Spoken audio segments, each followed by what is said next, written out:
Hello बच्चों, अजय तिवारी इस academy में एक बार फिर से आपका हार्दिक हार्दिक स्वागत। आज बच्चों हम लोग प्रश्न संग्रह 2.6 के अंकित प्रश्नों को लेने वाले हैं। पहला प्रश्न है कि प्रगति की 2 वर्ष पूर्व और 3 वर्ष बाद की आयु का गुणनफल 84 है, तो उसकी वर्तमान आयु ज्ञात करो। अब इसमें मानेंगे तो माना प्रगति की आयु वर्तमान आयु क्या है, वो x वर्ष है। माना प्रगति की वर्तमान आयु x वर्ष है। 2 वर्ष पूर्व प्रगति की आयु कितनी हो जाएगी, पूर्व है तो माइनस कर देंगे तो x -2। 3 वर्ष पश्चात प्रगति की आयु क्या हो जाएगी, तो अब 3 वर्ष आगे है तो x +3 हो जाएगा। प्रश्नानुसार क्या कह रहा है कि दोनों की आयु का गुणनफल कितना है, 84 है। तो 2 साल पहले और 3 साल बाद तो x -2 x +3 इक्वल टू 84 हो गया। अब x² + x - 6 बराबर 84। अब 84 को इधर ला देंगे तो x² + x ये दोनों ऐड होके कितने हो जाएंगे, 90 हो जाएंगे, 90 हो जाएंगे। तो अब हमारा जो इक्वेशन बन गया वो क्या हो गया, x² + x - 90 = 0। अब हम ऐसे नंबर लेंगे कि मल्टीप्लिकेशन करने पे 90 हो जाए, एडिशन या सब्ट्रैक्शन में 1 आ जाए। तो 10 9 90, 10 9 90 और 10 में से 9 गया 1। तो इसको x को हम 10x - 9x में इसको तोड़ लेंगे। तो x² धन 10x - 9x ऋण 90 बराबर 0। इन दोनों में x कॉमन है तो x + 10, इसमें 9 कॉमन ले लिया -9 तो x धन 10 बराबर 0। अब x धन 10 दोनों में कॉमन हो गया, x ऋण 9 यहां आ गए। अब कह रहा है कि यदि x धन 10 बराबर 0 तो x बराबर -10। तो ये माइनस है, ये संभव नहीं है क्योंकि आयु कभी ऋणात्मक नहीं होती। तो दूसरा हम लेंगे ऑप्शन कि यदि x ऋण 9 बराबर 0 तो x बराबर कितना हो जाएगा, 9। तो प्रगति की वर्तमान आयु कितने वर्ष हो जाएगी, 9 वर्ष की हो जाएगी। ठीक है, नेक्स्ट क्वेश्चन हम ले लेते हैं। दूसरे क्वेश्चन में क्या कह रहा है कि 2 क्रमिक सम प्राकृतिक संख्याओं का योगफल 244 है, तो वे संख्याएं ज्ञात करो। अब इसमें ले लीजिए सम संख्या है, तो पहली संख्या x ले ली और दूसरी संख्या सम संख्या है तो उसमें 2 जोड़ देते हैं तो x + 2 हो जाएगा। प्रश्न अनुसार क्या कह रहा है कि दोनों संख्याओं के वर्गों का योगफल 244 है, तो x वर्ग धन x धन 2 का होल वर्ग बराबर 244। तो x वर्ग इसको एक्सटेंड कर देंगे तो कितना हो जाएगा, x वर्ग धन 4x धन 4। अब यहां देखिए x वर्ग कितना हो जाएगा, 2x वर्ग 4x और 244 को इधर लाएंगे तो 4 ऋण 244 में से 4 घटा देंगे 240 ऋण 240 हो जाएगा। अब दोनों पक्षों में अगर हम 2 से भाग दे दें तो देखिए यहां 2 से भाग दिया तो x², यहां 2 से भाग दिया तो 2x, यहां 2 से भाग दिया 120, इधर 0 में 2 से भाग देंगे तो 0 ही आ जाएगा। अब इसको हम फैक्टराइज कर लेंगे तो 2 को कैसे करेंगे, 12 - 10, क्योंकि 12 - 10 2 हो जाएगा, 12 × 10 -120 आ जाएगा। तो x वर्ग धन 12x ऋण 10x ऋण 120 बराबर 0। x कॉमन लिया तो x धन 12 ऋण 10 कॉमन लिया तो x धन 12 बराबर 0। तो x धन 12 x ऋण 10 बराबर 0। तो यदि x धन 12 बराबर 0 तो x बराबर ऋण 12, ये संभव नहीं है। ठीक है ना, कि प्राकृतिक संख्या है तो ऋणात्मक नहीं हो सकती। और यदि x ऋण 10 बराबर 0 है तो x बराबर 10 हो जाएगा। तो पहली संख्या में मिल गई जो x लिया था 10 और दूसरी संख्या हो गई वो कितनी हो जाएगी, 12।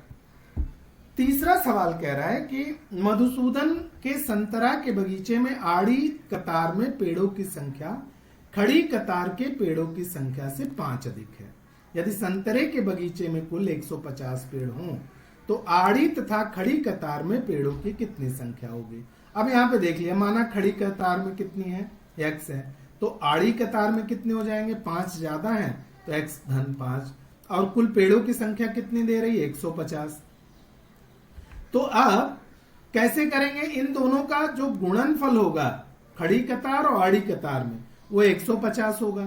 तो x गुणे x धन 5 बराबर 150, गुणा कर दीजिए, x गुणे x x वर्ग, x गुणे 5 5x, 150 को इधर लाया तो ऋण 150 हो गया। इसको फैक्टराइज करेंगे तो 15 ऋण 10 बराबर 5, 15 गुणे 10 150 हो जाएगा। यहाँ x कॉमन ले लेंगे, x धन 15, ऋण 10 कॉमन ले लेंगे, x धन 15। अब दोनों में क्या कॉमन हो जाएगा, x धन 15, x ऋण 10। तो x धन 15 होगा तो x बराबर कितना हो जाएगा, ऋण 15। और तो ऋण 15 तो संभव नहीं है क्योंकि पेड़ों की संख्या कभी ऋणात्मक नहीं होगी। तो x बराबर क्या आ जाएगा, 10। तो आड़ी कतार में कितने पेड़ होंगे, 10, और खड़ी कतार में कितने हो जाएंगे, 15।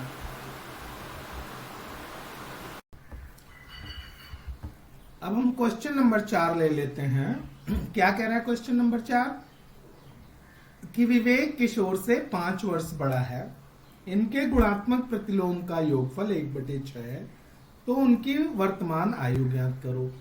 तो क्या करेंगे, माना किशोर की वर्तमान आयु x वर्ष है, विवेक की आयु क्या हो जाएगी, उससे 5 साल बड़ा है तो x + 5। अब प्रश्नानुसार देखिए, दोनों की आयु का गुणात्मक प्रतिलोम मतलब 1/x धन 1/x धन 5, दोनों का गुणात्मक प्रतिलोम कर लेंगे, बराबर 1/6। इन दोनों का एलसीएम नीचे क्या हो जाएगा, x गुणे x धन 5, क्रॉस मल्टीप्लीकेशन x धन 5, x बराबर 1/6। x कितने हो गए, 2x धन 5, नीचे गुणा कर दिया तो x² धन 5x बराबर 1/6। अब क्रॉस मल्टीप्लीकेशन कीजिए तो x² धन 5x बराबर 6 दूना 12x, 6 पंचे 30। अब इनको एक साइड में ले आ दीजिए तो x² धन 5x ऋण 12x ऋण 30 बराबर 0। 12 में से 5 गया 7x, तो x वर्ग ऋण 7x ऋण 30 बराबर 0।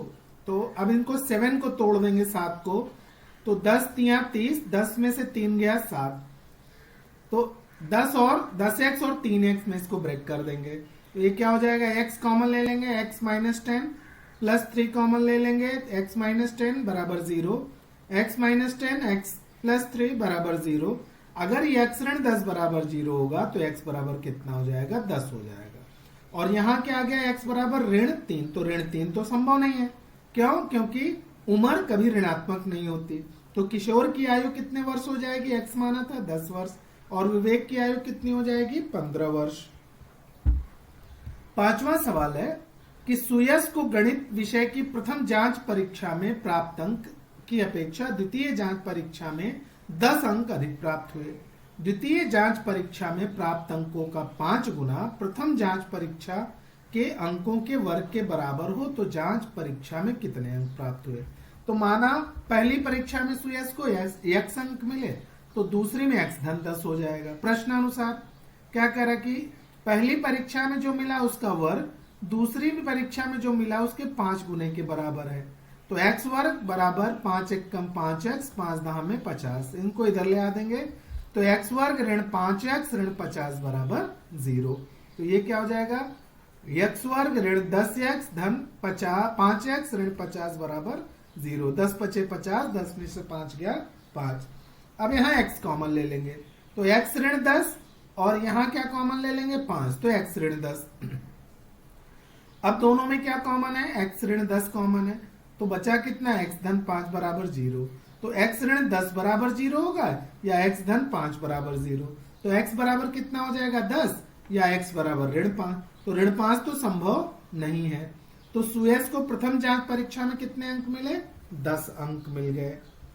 नेक्स्ट क्वेश्चन 6वां जो है वो क्या कह रहे हैं कि श्री कासन का मिट्टी के बर्तन बनाने का कुटीर उद्योग है। वे प्रतिदिन निश्चित संख्या में बर्तन बनाते हैं। प्रत्येक बर्तन का लागत मूल्य बनाए गए बर्तनों की संख्या के 10 गुना से 40 रुपए अधिक होता है। यदि एक दिन में बर्तनों का लागत मूल्य 600 रुपए हो तो प्रत्येक बर्तन का लागत मूल्य तथा एक दिन में बनाए गए बर्तनों की संख्या ज्ञात करो। तो कह रहे हैं कि माना एक दिन में बनाए गए बर्तनों की संख्या कितनी है, x है। तो एक बर्तन का लागत मूल्य तो कह रहा है कि प्रतिदिन बनाए गए बर्तनों के 10 गुने से 40 रुपए अधिक है, तो 10x धन 40। अब देखिए कुल एक दिन में कुल 600 रुपए का उसने काम किया, तो 600 रुपए का काम किया तो कितने बर्तन बने, तो x बर्तन बने एक दिन में, और एक बर्तन का लागत मूल्य कितना था 10x धन 40। दोनों का गुणा कर देंगे तो 600 आ जाएगा। तो अब इनका गुणा कर देंगे तो कि 10x वर्ग धन 40x, 600 किधर लाया तो ऋण 600 बराबर 0। अब सब में हम 10 से भाग दे सकते हैं, तो क्या आ जाएगा, एक्स वर्ग धन 4x ऋण 60 बराबर 0। अब इनको फैक्टराइज कर लीजिए, तो 10 छक्के 60, 10 में से 6 गया 4, तो एक्स वर्ग धन 10x ऋण 6x ऋण 60 बराबर 0।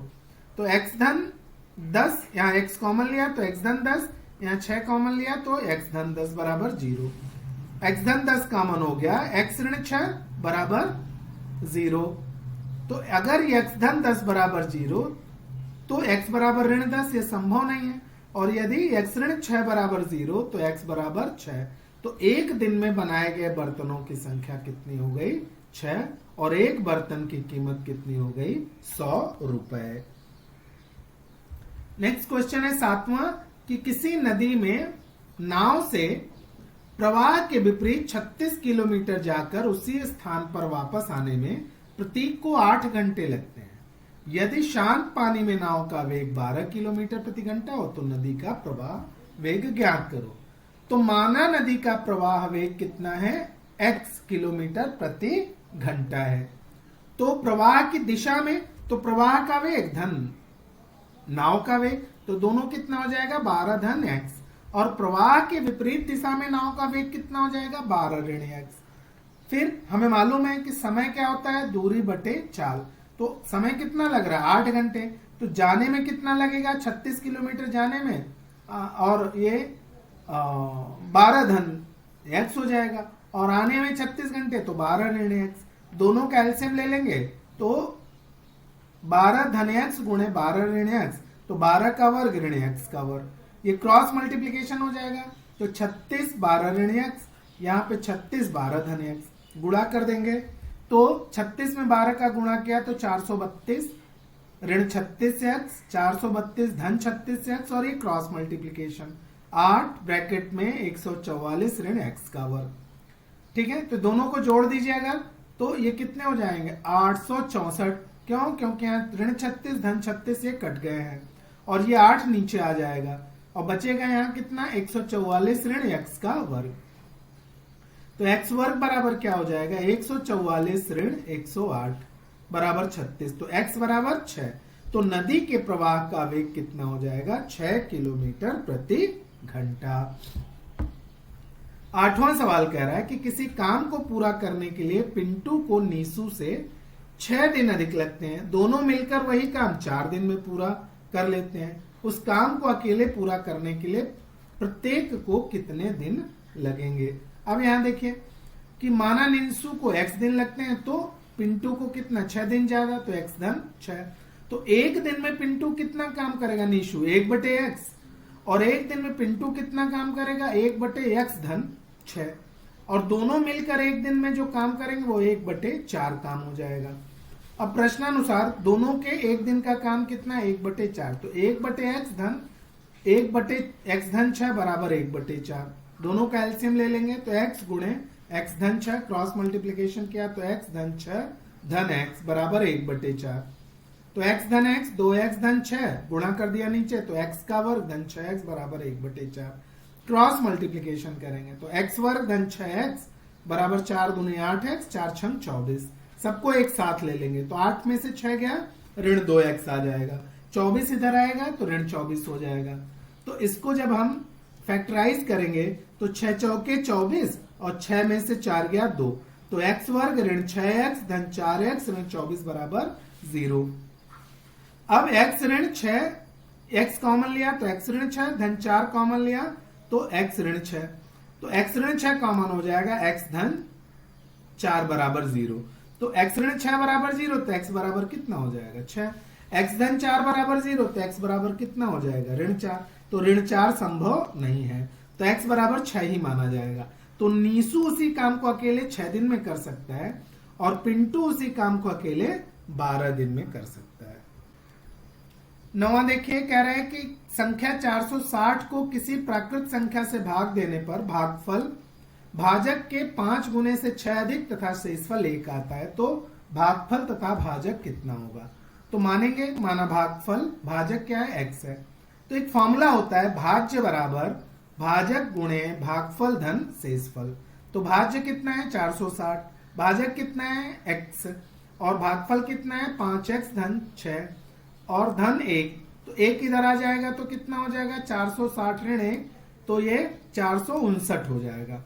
और यहां गुणा कर देंगे तो 5x का वर्ग धन 6x, तो एक साथ ले आ देंगे तो 5x का वर्ग धन 6x ऋण 459 बराबर 0। अब यहां देखिए a बराबर 5 है, b बराबर 6 है, c बराबर 459 है।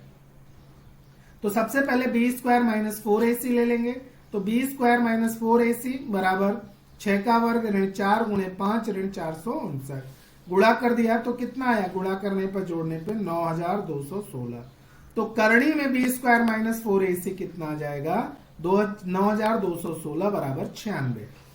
अब जो फॉर्मूला बेस्ड क्वाड्रेटिक इक्वेशन को हम सॉल्व करते हैं तो इसके लिए x की वैल्यू क्या होती है, x बराबर ऋण b धन ऋण करणी में बी स्क्वायर ऋण 4ac बटे 2a। तो अब ऋण 6 क्योंकि b की वैल्यू 6 है तो ये ऋणात्मक 6 धन ऋण रूट 9216 5 दूना 10, तो ऋण 6 प्लस माइनस 96 बटे 10। तो एक बार धन आएगा एक बार ऋण आएगा, तो ऋण 6 धन 96 बटे 10, ऋण 6 ऋण 96 बटे 10। ये तो पूरा ऋणात्मक हो जाएगा तो संभव ही नहीं है। तो यहाँ पे 96 ऋण 6 90 बटे 10, तो 10 9 90, तो x बराबर कितना हो गया 9, तो भाजक कितना हो गया 9 और भागफल तो 9 पचे 45 5 गुना 45 में 6 जोड़ देंगे तो 51, तो भागफल कितना आ जाएगा 51। यहां क्या कह रहा है कि संलग्न समलंब चतुर्भुज ABCD में AB पैरेलल है DC के, उसका क्षेत्रफल 33, इस पूरे का क्षेत्रफल 33 वर्ग सेंटीमीटर है। तो जानकारी के आधार पर हमें इसको सॉल्व करना है। तो अब देखिए बेटा, समलंब चतुर्भुज, ये समलंब है क्योंकि दो भुजाएं क्या है पैरेलल है, समांतर है, तो ये समलंब चतुर्भुज हो जाएगा। तो समलंब चतुर्भुज का क्षेत्रफल क्या होता है 1/2 गुणे समांतर भुजाओं की लंबाइयों का योगफल, सब बोलो योग, समांतर भुजाओं की लंबाइयों का योगफल। तो AB धन DC गुणे ऊंचाई AM, ठीक है। तो यहां देखिए 33 बराबर 1/2, ठीक है ना। तो AB कितना है x और DC कितना है 2x प्लस 1 और गुणे ऊंचाई कितनी है x ऋण 4। तो अब ये तिर्यक गुणा हो जाएगा 2 का 33 में, तो 66 बराबर 3x धन 1 x ऋण 4, ये गुणा हो जाएगा क्योंकि 2x धन x 3x हो गया। अब इनका गुणा कर देंगे तो 3x का वर्ग 3 चौक 12x ऋण और 1 गुणे x और 1 गुणे ऋण 4, इनको सब साथ में लाएंगे तो हमारा ये समीकरण बनेगा 3x का वर्ग ऋण 11x ऋण 70 बराबर 0। अब 70 को हमें ब्रेक करना है किसमें 7 त्रिक 21, क्यों, क्योंकि 70 का 3 में गुणा होगा तो 21 दहम्मा 210 और 21 में से 10 गया ऋण 11।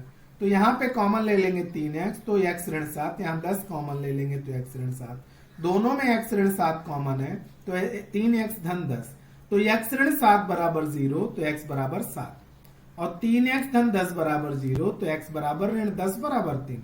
तो ये क्या हो गया ऋणात्मक हो गया, इसको हटा देंगे तो x बराबर 7 मिला। तो AB हमने x लिया था तो वो 7 हो गया।